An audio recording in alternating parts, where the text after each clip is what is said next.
Assalomu alaykum hurmatli do'stlar. Bugun sizlarga o'lchami aniq ko'rsatilmagan bu yerda. Telegramdan kelgan. Telegramdan kelgan rasm adashmasam, Telegramdan keldi. Bir obunachimiz jo'natgan ekan. 1, 2, 3, 4 ta xona, bitta oshxona, bitta garaj va hammom ikkita. Va hol shu uyda chizib berishni so'rovdi. Qo'ldan kelgancha harakat qildik chizgani.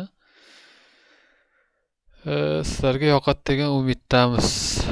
Ya'ni bitta joyida shuni o'zini chizganman.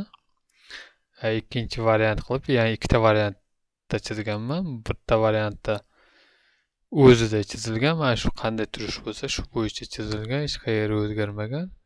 Ikkinchi variantda esa bizda o'zgargan joylar bor.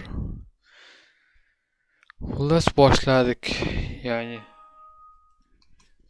boshlashdan oldin sizlarga aytmoqchiyim, bu yerda qaysi tomondan darvoza, qaysi tomondan kirishligini bilmadim, lekin chunki bu yerda garaj qilib qo'ygan. Menimcha bu yerda kirishni o'zi bo'lsa kerak 3 metr. Shunday kiradigan joy bo'lsa kerak. Ya'ni kirganimizda deyarli yumaloq shaklda uy desak ham bo'ladi. Yumaloq shaklda uy desak ham bo'ladi. Chunki bunday qarasangiz yumaloq, bunday qarasangiz ozgina Gga ham tortib ketadi. Shunaqa do'stlar. Ya'ni agar boshlaydigan bo'lsak, biz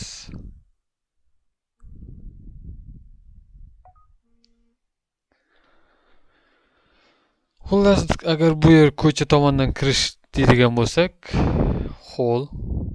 holimiz bu yerga o'ng chap tomonda bitta xona, ya'ni 6 ga 3.40 o'lchamda bitta xona, mehmonxona qilsangiz bo'ladi.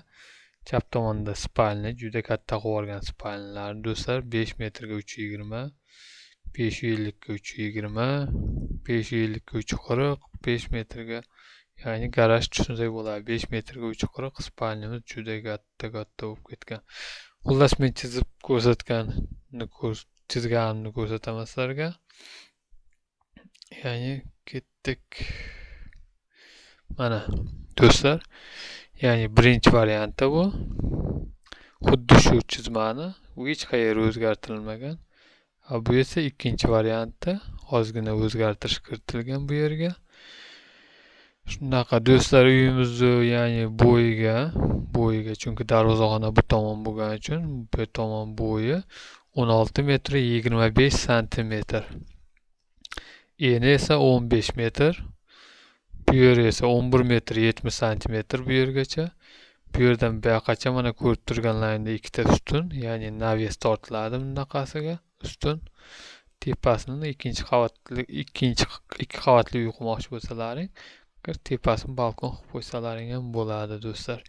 Ya'ni bu yerdan bu yoqqacha fundamentgacha 7 metr 60 santimetr, fundamentdan boshlab bu fundamentgacha 7 metr 40 santimetr ekalasini qo'shganimizda, ya'ni 15 santimetr kelib chiqadi. 15 metr kelib chiqadi do'stlar. Xuddi shunday mana 11.70 bilan 4 metr 55 santimetrni qo'shganimizda 16.25 o'lchami kelib chiqadi do'stlar.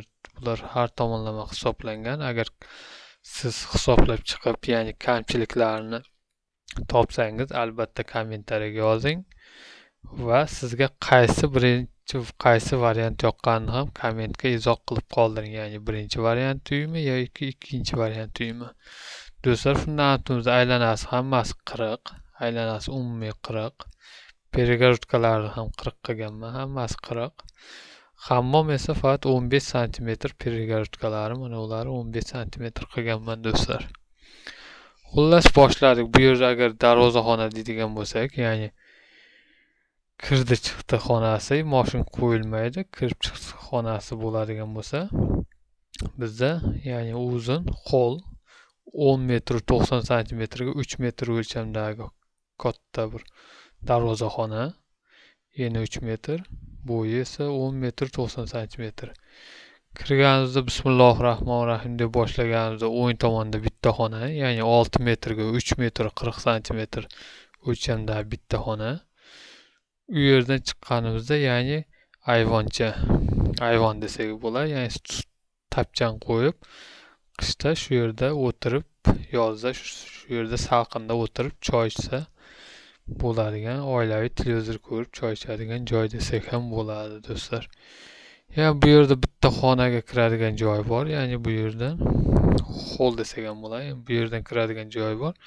Ya'ni 550 o'lchamdagi 550 bo'yiga 550, eniga esa 3 metr 40 santimetr o'lchamdagi bitta xona bor. Va bu yerda garaj deyiladi do'stlar. Garajimiz, ya'ni do'stlar 3 metr 40 santimetr. 3 metr 40 santimetr. Bo'yiga esa 5 metr o'lchamdagi garaj do'stlar. Garaj, bu yoqqa faqat ko'cha tomondan mashinani kirgizasiz va darvozani ko'cha tomondan qulflaysiz va bu yerga yo'l olasiz. Shunisi noqulayroq deb o'yladim. Ya'ni buni ikkinchi variantda chizib, to'g'rilab, kamchiligini to'g'rilashga harakat qildim. Agar sizlarga yoqqan bo'lsa, qaysi variant? Albatta kommentariyaga qoldirasizlar. Birinchi variant yoki ikkinchi variant. Bu yerda chunki mashinani qo'yib, qaytib chiqib, darvozani qulflab, yana qaytib bu yerga yurib bordi. Ya'ni darvozadan kirish kerak bo'ladi bunday aylanasi. Xullas bu yerda tushuntirib o'tdim. Endi bu yerda hovlimizda, ya'ni oxirida, darvozaxonamiz oxirida oshxona joylashgan. Oshxonamiz o'lchami do'stimiz o'lchamiga qaraganda 4 metr 4.10 bo'lish kerak edi. Ya'ni bo'yiga 4 metr, eniga 4.10 bo'lish kerak edi. Men hisoblab chiqdim. Ya'ni mana bu fundament bilan to'g'rilashga harakat qildim. Bu yerga qo'yib qo'ymay to'g'riladim-da. Bu yerda ham hisoblab chiqdim. Ya'ni 4.45 plus 15, ya'ni 4.60 bo'ladi. 4.60 ga 2 ni qo'shamiz. 2 metrda qo'shadigan bo'lsak 660 kelib chiqyapti do'stlar. Endi bu yerda hisoblaydigan bo'lsak 320 ga, ya'ni 3 metrda qo'ysak 620 bo'ladi. O'rtada fundament qo'ysak 660 kelib chiqyapti. Shunda bu yer bilan o'lcham, bu yer bilan to'ppa-to'g'ri kelib chiqyapti. Ya'ni bu oshxona do'stlar. Oshxonamiz bo'yiga 4.15, eniga esa 4.45 o'lchamdagi oshxona. Oshxonada, ya'ni bu yerdan ham eshik bor, hovliga chiqadigan bu yerdan ham eshik bor. Do'stimizda eshigi bu yerdan qilingan edi. Men bu yerga joylashtirdim. Mana bu yerga qilingan edi. Men mana bu yerga joylashtirdim eshigini.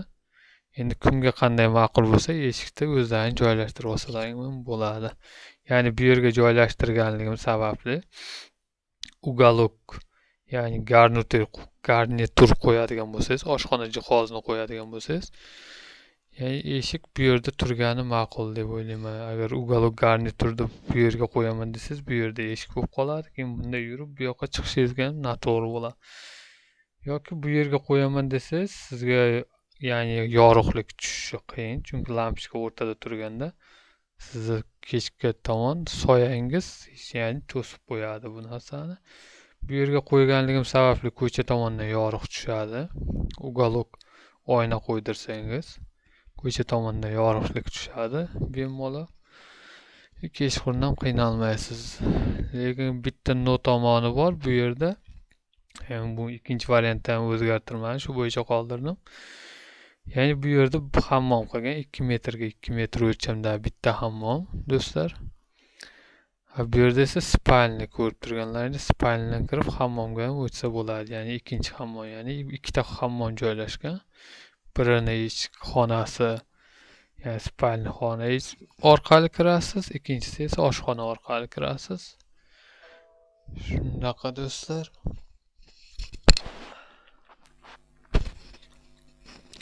Endi uzr, va bu xonalar tushuntirib o'tish esdan chiqibdi. Ya'ni kirganimizda chap tomonda xonalar bor, ikkita xona. Ya'ni bitta xonamiz 5 metrga 320 o'lchamdagi, ya'ni bo'yiga 5 metr, eniga 320 o'lchamdagi xona do'stlar. Ikkinchi xonamiz esa Ikkinchi xonamiz esa chiqqanimizda 550 ga 320 o'lchamdagi, ya'ni bitta xona spalni deyilgan. Spalnimiz do'stlar. Qadamlab hisoblab ko'rsangiz ham 5,5 metr juda katta xona. Tim bo'lib qish kunlari isitish ham hozirgi kunda ozgina muammo ham bo'lishi mumkin. Shuning uchun iloji bo'lsa xonalarni kichkinaroq, ixchamgina qilsanglaring ma'qul bo'ladi degan umiddaman. Endi birinchi variantimizni tushuntirib o'tdim sizlarga do'stlar. Mana bular ko'rsatganimdek ustun. Ya'ni bunday naves tortilganda ustun qo'yilgan. Ustunimiz har uchi 40 santimetrda qo'yilgan. Oralari 40 santimetr bunaqasiga. Xullas birinchi variantimizni ko'rdik. Endi o'tadigan bo'lsak ikkinchi variantimizga. Ya'ni ikkinchi variantimiz do'stlar xuddi shu o'lcham, tashqi o'lchamlari umuman o'zgarmagan. Fundamentlari, ya'ni razmerlari o'zgarmagan. Shu aylanasi 40. Umuman aylanasi 40. Ichki перегородкалар ham hammasi 40. Faqat hammomniki 15 santimetr o'lchamga qo'yilgan. Hammom bilan oshxona o'rtasidagi перегородкалар. Xullas do'stlar, boshlaydigan bo'lsak, bu tomoni 15 metr, ya'ni eni 15 metr. Ko'cha tomondan kelganimizda ko'cha tomonda darvoza bor. Ya'ni garaj, mashin qo'yishga mo'ljallangan garaj bor. Ya'ni 3 metrga 40 santimetr eni garajning. Ya'ni bo'yi esa 6 metr 40 santimetr o'lchamdagi garaj. Bu birinchi variantdan ikkinchi variantga o'zgarish kiritilganligi sababli xonaning garajning kattaligi birinchi variantda 5 metr bo'lgan bo'lsa, ikkinchi variantda ya'ni 1 metr 40 santimetr qo'shilyapti va plus uyni ichiga, ya'ni hovliga o'tadigan eshik ham bor bu yerda. Mana ko'rib turganlaringdek. Ya'ni garajdan kirasiz, mashina qo'yasiz, darvozani yopasiz, ichkaridan shunday ichkariga hovliga o'tib ketadigan joy bor. Ya'ni uyni ichiga kiradigan joy bor do'stlar. Uyni ichiga kiradigan joy bor. Endi bu yerdan yurib boradigan bo'lsak, mana bu darvoza bo'ladigan bo'lsa do'stlar, darvozadan kirganimizda darvozamiz ham o'zgarmagan. Ya'ni 10 metr 90 santimetrga darvozaxonamiz 3 metr o'lchangan. Bu yerga mashin qo'yilmaydi do'stlar. Ayrimlarning darvozaxona kichkina bo'lishdi deyishlari mumkin. Bu yerga umuman mashin qo'yilmaydi. Shunchaki uyning egalari kirib chiqish uchun mo'ljallangan. Bu yerga mashin qo'yish uchun mana bu yerda garaj bor do'stlar. Kirib chiqilgan. Ya'ni kirganimizda o'ng qo'lga buriladigan bo'lsak, o'ng qo'ldagi xonamiz, ya'ni birinchi variantga qaraganda ikkinchi variantda o'zgarilgan yana bitta xonamiz, ya'ni 4,5 metr o'lchamdagi, bo'yiga 4,5 metr, eni 3 metr 40 santimetr o'lchamdagi yana bitta xonamiz bor. Ya'ni spalni desak ham bo'ladi buni, spalni qilsangiz ham bo'ladi. Birinchi variantda esa bu 6 metrga 340 o'lchamda edi. Bu yoqdan chiqqanimizda katta ayvoncha bor. Ya'ni tapchan qilib o'tiradigan joy qilsangiz ham bo'ladi. Buni o'lchami 3 metr 80 santimetr. Ya'ni do'stlar 3 metr 80 santimetrga 6 metr o'lchamdagi. Sizlar aytishlari mumkin, nega 3 metr 40 bu yog'i 380 bo'lishi mumkin deyishlari mumkin. Chunki 3 metr 40 fundamentgacha xonani ichi hisoblangan bu. Bu esa fundamentdan ya'ni nari burchagigacha hisoblangan. Chunki 3 metr 40 xonani ichi 40 santimetr fundament bilan, ya'ni 380 hisoblangan do'stlar. Bundaqasiga esa, ya'ni bu devordan bu devorgacha hisoblangani 6 metr 80 santimetr o'lchamdagi hol desak bo'ladi, tapchan qo'ysangiz ham bo'ladi. Mana bu ikkinchi variantda o'zgarish, ya'ni birinchi o'zgarish, ikkinchi o'zgarish, uchinchi o'zgarish va to'rtinchi o'zgarish do'stlar. To'rtinchi o'zgarishda eshigi mana bu yerdan qo'yiladi. Chunki garaj bilan bu eshik yaqinroq bo'lganda bu yerdan bunday tapchan qo'ysangiz bo'ladi. Mana yoqqa televizor qo'yib, ya'ni bemalol televizor ko'rib oila davrasida o'tirib dam olsangiz ham bo'ladi do'stlar. Eshik mana bu yerga qo'yiladi. Men eshik qoldirish esdan chiqibdi bunisida. Birinchi variantda eshik bu yerda edi, chunki mana bu uголок joyga sizlar tapchan qo'ysalaring bo'ladi yoki divan kreslo qo'ysalaring bo'ladi. Ikkinchi variantda eshik bu yerga qo'yiladi do'stlar, mana bu yerga ko'rib turganlaringdek. Men sizlarga o'zgartirib berishga harakat qilaman.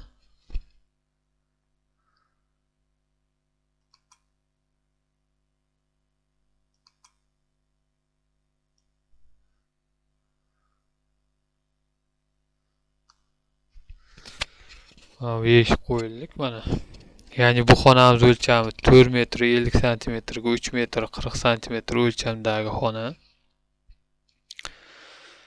Bu ham bitta spalni qilsangiz ham bo'ladi. Bu yerdan chiqqanimizda do'stlar, ya'ni chap tomonda 6 metr 40 santimetr o'lchamdagi xona bor. Bo'yiga 6 metr 40 santimetr, eniga 320 o'lchamdagi xona. Mehmonxona qilsangiz ham bo'ladi, ya'ni gostinlik. Yo'qdan chiqib bu yerga kirganimizda yonidagi xonaga bu spalni kichkinaroq, ixchamroq qilishga harakat qildim qo'ldan kelgancha. Agar sizlarga do'stlar spalni kattaroq bo'layotgan bo'lsa, ya'ni 1 metr yoki 50 santimetr kattaroq qilayotgan bo'lsa, bu tomonga mehmonxonaga qo'shib olsangiz ham bo'ladi. Bundan bitta bu yoqqa ya'ni 40-50 santimetr bu yerga. Kirganimizda eniga 320, bo'yiga esa 4 metr 50 santimetr o'lchamdagi spalnimiz, ya'ni yotoqxonamiz. Kattalar yotoqxonasi bu. Kattalar yotoqxonasining burchagida, ya'ni dush bor, hammom. 2 metrga 2 metr o'lchamdagi hammom bor do'stlar. Bu yerdan chiqqanimizda hovlimizda, ya'ni darvozaxonamiz boshida ya'ni oshxona bor. Oshxonamiz 4 metr 15 santimetrga bo'yi. Eni esa 4 metr 55 santimetr o'lchamdagi oshxona. Oshxonamizning eshigi bu yerga qo'yilishi kerak edi. Adashmasam. Esdan chiqibdi o'zgartirish. Ya'ni endi sizlarga qayer ma'qul bo'lsa shu yerga qo'yishlaring ham mumkin sizlar bemalol. Oshxonamiz bu yer. Oshxonadan hammomga ham kiradigan joy bor yoki hammom qilmay bu yerda kotelni qilib qo'ysangiz ham bo'ladi do'stlar, chunki kotelni ham oshxonaga issiq suv ham hammom orqali to'liq uylarga issiq suv olib borishi mumkin do'stlar. Mana shunaqa. Bu ikkita ko'rib turganlaringda, ya'ni birinchi variantdan bor edi, ikkinchi variantdan bu ustun, naveska ustun qo'yiladi. Ya'ni buni o'lchami ham 40 ga 40 o'lchamdagi ustun qilingan. Agar sizlarga ma'qul kelmasa, ya'ni yumaloq shaklda, silindr shaklda qilsalaring ham bo'ladi. Xohlasalaring endi o'zlaring fantaziyalaringga bog'liq qilib ustunni ko'tarishlaring mumkin do'stlar. Do'stlar, agar qandaydir savollaring bo'lsa, menga murojaat bo'lsa, har bir videoning tagida Telegram kanalim bor. Kamchiliklarni, ya'ni bu video chizmasini kamchiliklarini kommentariyaga yozasizlar degan umiddaman. Ya'ni qo'shimcha sizga qaysi variant yoqqanini ham qo'shib o'tasiz do'stlar. Ya'ni birinchi variantmi, ikkinchi variantmi, farqi xonalarda o'zgarishida. Ya'ni birinchi variantda garajga kirib moshin qo'yib, eshik darvozani qulflab bu yerdan kirasiz.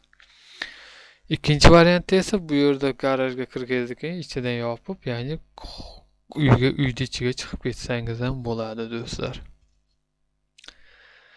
Xonalar, mehmonxona bu yerda edi birinchi variantda. Ikkinchi variantda bu yerga ko'chgan mehmonxonamiz do'stlar. Va hokazo qolgan o'zgartirishlar ham bor. Do'stlar, sog' bo'lasizlar, salomat bo'lasizlar. Kelgusi videolarimizda ko'rishguncha musofir yurtda yurgan do'stlarimiz o'zlaringni asranglar. Xudo xolasa hammasi yaxshi bo'lib ketadi. Kelayotgan bola qazoni yengib o'tamiz degan umiddaman. Xayr, salomat bo'linglar.